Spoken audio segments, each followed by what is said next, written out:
Hi friends, इस video में हम कल्याण ज्वेलर्स का Q4 FY26 का एक्सेलेंट रिजल्ट और उसके साथ उसका जो कॉन कॉल का हुआ था उसके बारे में और उसका वैल्यूएशन के बारे में डिटेल डिस्कशन करेंगे। तो चलिए वीडियो को स्टार्ट करते हैं। पहले हम इसका डिस्कस करेंगे जो इसका बिजनेस मॉडल के बारे में। अगर आप देखेंगे तो कल्याण ज्वेलर्स एक B2C ज्वेलरी कंपनी है, यानी इसके पास स्टोर्स वगैरह है और स्टोर्स में ये लोग अपना ज्वेलरी को सेल करते हैं। सिंपल बिजनेस मॉडल है। उसके बाद अगर आप इसका थोड़ा हिस्ट्री में जाएंगे तो कल्याण ज्वेलर्स जो स्टार्ट हुआ था आपका साउथ से, इसका जो मेनली प्रेजेंस था साउथ में, लेकिन आप देखेंगे लास्ट 3-4 साल पहले यानी कि आफ्टर कोविड इन लोगों ने नॉर्थ में अपना स्टोर वगैरह खोलना स्टार्ट किया। और साउथ में जो इसका स्टोर है वो नॉर्मली कोको स्टोर है, यानी इसका खुद का स्टोर है। लेकिन नॉर्थ में जो इन लोगों ने जो एक्सपेंशन किया वो पूरा फोको मॉडल के थ्रू किया, यानी फ्रेंचाइजी ओन कंपनी ऑपरेटेड। तो इसमें जो इन्वेस्टमेंट वगैरह लगता है वो आपका जो फ्रेंचाइजी जो लेता है वो देता है और कंपनी स्टाफ वगैरह देता है, पूरा ऑपरेट करता है। तो ऐसे ये लोग अपना नॉर्थ साइड में अपना बिजनेस को एक्सपांड किया। अगर आप देखेंगे इस करंट सिचुएशन में, अगर आप देखेंगे तो नॉर्थ से ज़्यादा रेवेन्यू इसका आते हैं साउथ से, सिवा साउथ के वजह से, सॉरी साउथ में इसका कम रेवेन्यू आते हैं, नॉर्थ में ज़्यादा आते हैं। अभी इसका साउथ से 40% और नॉर्थ से 60%। तो ये बात है। और उसके बाद इन लोग इसका इंटरनेशनल यानी दुबई में भी कुछ स्टोर्स है, फिर आपका यूरोप में स्टोर्स है, इस तरह का इंटरनेशनल बिजनेस भी इसका है। तो इसका इंडिया बिजनेस है, उसके साथ इंटरनेशनल बिजनेस है। इंटरनेशनल में अगर आप देखेंगे इसका मेनली मिडिल ईस्ट में इसका ज़्यादातर शोरूम है। तो ये हो गया इसका बिजनेस मॉडल। अब चलते हैं इसका Q4 FY26 का रिजल्ट। अगर आप देखेंगे इसका revenue 66% year on year basis में इसका रेवेन्यू ग्रो किया है, जो कि बहुत ही अच्छा है। और FY26 में 42% से रेवेन्यू ग्रो किया है। अगर आप देखेंगे बेहतरीन रिजल्ट है इसका, ग्रोथ 66%, जो कि फिनोमिनल है। फिर इसका EBITDA देखेंगे 84% ईयर ऑन ईयर बेसिस में, और FY26 में 64% से ग्रो किया है। EBITDA मार्जिन इंप्रूव हुआ है 6.5 से 7.2, FY26 में भी इंप्रूव हुआ है 25 वर्सेस 26। फिर पैट अगर आप देखेंगे तो 118% से ग्रो किया है इसका पैट। तो इसका Q4 में इन लोगों ने ऑलमोस्ट 409 करोड़ का पैट इन लोगों ने ऑलरेडी कर लिया है। और FY26 में अगर आप देखेंगे तो उधर भी अगर आप देखेंगे 1350 और यानी कि 1350 करोड़ का इन लोगों ने पैट अर्न किया है FY26 में, जो कि बहुत ही अच्छा है। फिर अगर आप इसका स्टार्ट रेवेन्यू का ग्रोथ देखेंगे तो स्टार्ट रेवेन्यू, जो स्टार्ट का मतलब होता है जो आपका डायमंड वगैरह स्टोन वगैरह जो होता है तो वो कहते हैं स्टार्ट, और स्टार्ट में आपको हमेशा बेटर मार्जिन मिलता है। और स्टार्ट का अगर आप ग्रोथ देखेंगे वो है आपका 69%। और इसका अगर आप ओवरऑल स्टार्ट का परसेंटेज देखेंगे टोटल सेल्स में तो यह आपका 31%, जो कि बेहतरीन है। अगर आप पूरा ज्वेलरी इंडस्ट्री को देखेंगे तो ज्वेलरी इंडस्ट्री में दो कंपनी है जिसका स्टार्ट अबव 30% है। एक है आपका टाइटन और दूसरा है आपका कल्याण। तो ये बात है। और इसका जो हाई स्टार्ट का जो रेशियो है वो इन लोग अच्छे से मेंटेन भी कर रहा है। फिर इसका इन्वेंटरी टर्नओवर देखेंगे तो इसका इन्वेंटरी टर्नओवर रेशियो है 3x। अगर आप देखेंगे पहले इसका इन्वेंटरी टर्नओवर रेशियो था मोटा मोटी आपका 2.8x, लेकिन अब ये रेशियो बढ़ गया है। उसके बाद अगर आप इसका ROC और ROE का परसेंटेज देखेंगे तो ROC ऑलमोस्ट वो भी इंक्रीज़ हुआ है और ROE भी इंक्रीज़ हुआ है। ROC 20% से 29% हो चुका है और ROE 15.9 से 24% पहुंच चुका है। तो इसका हर एक जो पैरामीटर है आप देखेंगे अच्छी दिशा में रन कर रहा है। इसके बाद अगर आप इसका और कुछ पैरामीटर देखेंगे, जैसे इसका इंडिया वाला जो ऑपरेशन है वो 65% से इम्प्रूव हुआ है और FY26 में 43% से। और इसका अगर आप SSG देखेंगे इंडिया बिजनेस का वो है आपका 45% प्लस, और ओवरऑल SSG है 31, सॉरी SSG मतलब होता है सेम स्टोर सेल्स ग्रोथ, उसका परसेंटेज है 45% प्लस। और इंटरनेशनल बिजनेस 45% से ग्रो किया है। और अगर आप डोमेस्टिक वर्सेस इंटरनेशनल देखेंगे, यानी आपका अगर आपका 100 रुपीज़ का सेल हुआ है तो इनमें से इंटरनेशनल बिजनेस से कितना रुपया आया है और डोमेस्टिक बिजनेस यानी इंडियन बिजनेस से कितना रुपया आया है। तो डोमेस्टिक वर्सेस इंटरनेशनल देखेंगे तो ऑलमोस्ट 90 वर्सेस 10 है, यानी 90% रेवेन्यू आते हैं डोमेस्टिक से इंडिया से, और 10% आते हैं इसका मोटा, तो इसका 10% रेवेन्यू आते हैं आपका इंटरनेशनल बिजनेस से। और इसके बाद अगर आप इसका जो एक कैंडियर करके एक वर्जन है, तो उसमें आपको जो आपका जो डेली वेयर का जो स्टार्टेड ज्वेलरी ये लोग सेल करते हैं, तो उसका टिकट साइज़ थोड़ा कम होता है। और ये तो डायमंड फाइन वगैरह का स्टोन का जो लो कैरेटेज जो ज्वेलरी होता है ये लोग अपना सेल करते हैं स्टार्टेड ज्वेलरी, उसका जो स्टोर है वो है आपका कैंडियर करके। तो कैंडियर का अगर आप ग्रोथ देखेंगे तो 360% ईयर ऑन ईयर बेसिस में, और FY26 में 160% से ग्रो किया, तो बेहतरीन नंबर पोस्ट किया है कैंडियर ने। अगर आप पूरे ज्वेलरी सेक्टर में देखेंगे तो हर एक जो कंपनी है उसका एक इस तरह का एक सेगमेंट है, तो हर एक देखेंगे तो सभी का है। तो और अगर आप कैंडियर देखेंगे तो कैंडियर एक लॉस मेकिंग सेगमेंट था, लेकिन Q2 से ये अभी प्रॉफिट इसका पैट पॉजिटिव हो चुका है। तो कैंडियर भी इसका जो पूरे प्रॉफिट में इसका कंट्रीब्यूशन कर रहा है, लेकिन पहले वो लॉस मेकिंग था। लास्ट 2 क्वार्टर से ये पैट पॉजिटिव हो चुका है, जो कि बहुत अच्छे है। फिर अगर आप इसका स्टोर देखेंगे, इसके पास अभी टोटल 507 स्टोर्स है, जो कि आपका डोमेस्टिक स्टोर्स है, फिर आपके इंटरनेशनल स्टोर्स है, फिर आपका जो हाइब्रिड वाले स्टोर्स है वो भी है। तो हाइब्रिड वाले स्टोर के बारे में बाद में बात करूंगा। तो और इस क्वार्टर में इन लोगों ने ऑलमोस्ट 129 स्टोर इन लोगों ने अभी ओपन किया है इस पूरे FY26 में, तो ये बात है। और अगर आप इसका जो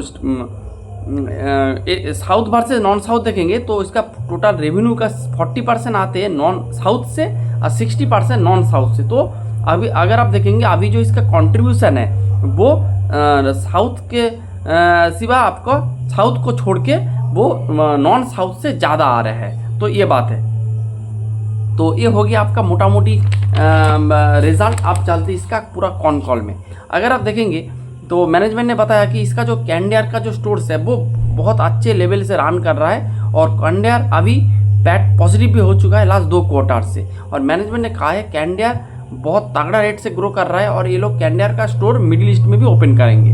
उसके बाद मैनेजमेंट ने स्टोर के बारे में कुछ गाइडेंस वगैरह दिया है। मैनेजमेंट ने कहा है कि ये लोग अगले FY27 में ये लोग 150 स्टोर ये लोग ओपन करेंगे, और इनमें से आपका जो कल्याण का स्टोर होगा, फिर आपका कैंडियर का स्टोर होगा, उसके बाद जो रीजनल स्टोर यानी ये लोग कुछ रीजनल स्टोर ओपन करेंगे।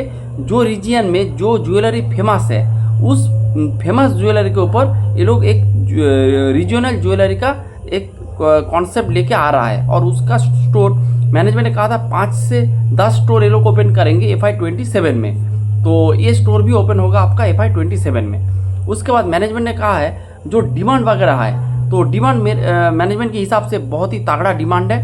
Q1 में उसका जो डिमांड है अक्षय तृतीया, जो इस तरह का जो फेस्टिवल्स था वो बहुत अच्छा गया है। Q1 का जो डिमांड है बहुत ही तगड़ा डिमांड है, तो ये मैनेजमेंट ने कहा है। उसके बाद मैनेजमेंट ने कहा है कि ये लोग 5 से 5 to 8 इसके पास अभी हाइब्रिड स्टोर है। हाइब्रिड स्टोर का मतलब होता है कि अगर आप कोई स्टोर है, अगर आप इस स्टोर को रीलोकेट करेंगे, यानी कि आपका एक स्टोर A पॉइंट में है, अगर आप उस A पॉइंट का स्टोर को B पॉइंट में लेके जाएंगे तो इसमें क्या होगा, हाइब्रिड का मतलब होता है इनमें आपका कल्याण भी कुछ कंट्रीब्यूशन करेगा, कुछ इन्वेस्टमेंट करेगा, और फ्रेंचाइजी भी इन्वेस्टमेंट करेंगे, और दोनों मिलके एक बड़े स्टोर ये लोग ओपन करेंगे। इसे कहते हैं हाइब्रिड स्टोर। तो मैनेजमेंट इस हाइब्रिड स्टोर को भी धीरे धीरे ओपन कर रहा है। उसके बाद अगर आप देखेंगे तो इसके पास करेंटली तो वो लोग क्या कर रहा है, वो हाइब्रिड स्टोर के ऊपर भी अभी फोकस कर रहा है, तो ये बात है। उसके बाद मैनेजमेंट ने जो डेट रिडक्शन के बारे में कुछ बात किया है, तो अगर आप देखेंगे उसके पास 2 तरह का डेट है। एक है आपका GML डेट यानी कि गोल्ड मेटल लोन डेट, और एक है आपका non GML date. GML date में क्या होता है, आपका जो इंटरेस्ट रेट चार्ज होता है वो बहुत ही कम होता है, और इस तरह का डेट कोई भी ज्वेलरी बिजनेस के लिए बहुत ही अच्छा होता है। लेकिन जो नॉन GML डेट होता है, GML डेट में आपका जो इंटरेस्ट रेट चार्ज होता है वो 2 से 4% के बीच होता है। तो इसका अगर आप देखेंगे इंटरेस्ट रेट बहुत ही कम होता है। और अगर आप नॉन GML डेट देखेंगे तो उसमें आपका इंटरेस्ट रेट बहुत ही ज़्यादा होता है, मिनिमम 8 से 10% आपको इंटरेस्ट पे करना पड़ता है। लेकिन इसीलिए मैनेजमेंट ने क्या किया है, जो नॉन GML वाले जो डेट है उसका ये लोग बहुत तेज़ी से रिडक्शन कर रहा है। अगर आप 2 साल पहले जाएंगे तो इनके पास ऑलमोस्ट 1300 करोड़ का नॉन GML डेट था, लेकिन अगर आप अभी सिचुएशन में देखेंगे तो उनके पास अभी 300 कुछ और करोड़ इसके पास नॉन GML डेट है। और मैनेजमेंट ने कहा है कि ये लोग इस नॉन GML डेट को FY 27 में ये लोग नील कर देंगे। तो इससे क्या फ़ायदा होगा, इससे आपका जो इंटरेस्ट जो आपका जो फाइनेंस कॉस्ट आ रहा है वो कम हो जाएगा, क्योंकि आप हायर इंटरेस्ट रेट जो यील्डिंग वाले जो डेट है उसको आप रिड्यूस कर रहा है। तो क्या होगा, आपका जो फिनांस कॉस्ट जो लग रहा था वो थोड़ा रिड्यूस हो जाएगा। और मैनेजमेंट ने कहा है कि ये लोग अपना जो GML डेट है इसको ये लोग कैरी फॉरवर्ड करेंगे, और उस जो अभी मोटा मोटी आपका 1200 के लेवल पे है आपका GML वाले डेट, और उसी लेवल पे इसका GML वाले डेट रहेगा।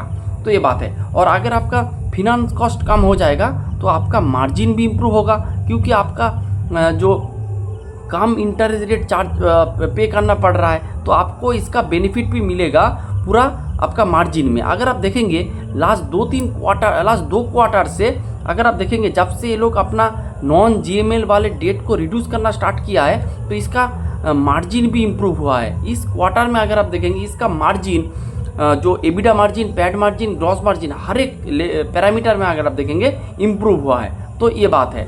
उसके बाद मैनेजमेंट ने वॉल्यूम के बारे में कुछ बात किया है कि मैनेजमेंट ने कहा है जब गोल्ड का प्राइस ज़्यादा होता है तब वॉल्यूम थोड़ा कम होता है, क्योंकि जो कस्टमर आते हैं तो वो लोग वॉल्यूम के हिसाब से बजट नहीं करते, वो बजट करते हैं आपका जो उसके पास जो रुपया है, यानी जो INR में ये लोग अपना बजट करते हैं।